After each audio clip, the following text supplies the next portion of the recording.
Hello and welcome to cheapsheds.com. Today I'll show you how to build shed trusses based on the gable roof shed plans available on my website at www.cheapsheds.com/shedplans. This video is number 4 in my 12 video series on how to build a shed. Make the trusses now because you'll need 2 of them to build the gable end walls in the next step.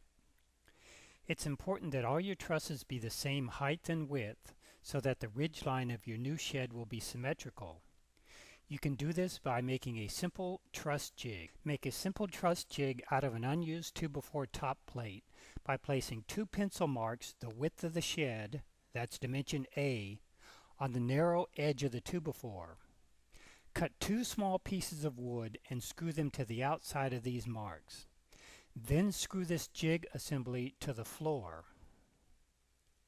Get your truss count from table 3 and measure and cut the individual pieces.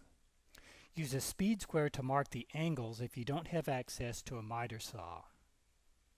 Cut the angled truss pieces first, then cut the collar beams out of the remaining end pieces. Drill a pilot hole in the pointy end of every other truss piece so you can toenail them together at the top joint. Put the ends of 2 truss pieces into the jig and press everything together so that the ends fit tight in the jig and the top joint is symmetrical. Toenail this top joint with a single screw through the pilot hole. Position a collar beam parallel to the jig and mark the location of the trusses below with a pencil. Remove the collar beam and use it as a master to drill 4 pilot holes in each end of all the collar beams, making sure to locate them so the screw will go into the trusses below.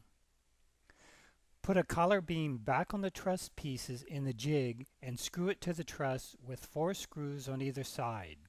Also make sure the collar beam doesn't hang above the truss on the top or it will interfere with the roof sheeting later on.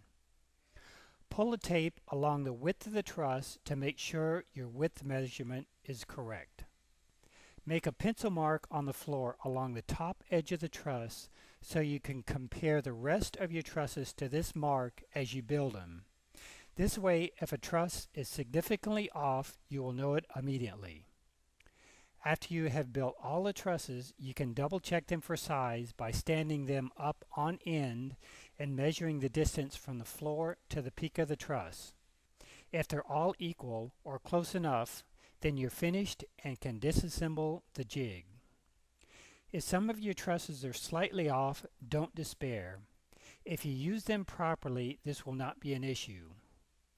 Simply use the shortest pair of trusses to build the gable end walls, and use a single tallest truss in the center of the shed.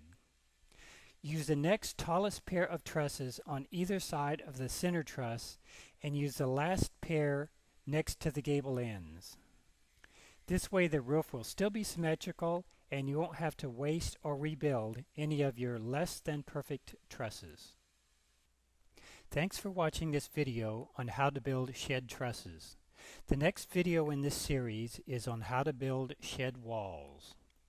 To buy the plans to build this shed, go to my website at www.cheapsheds.com/shedplans.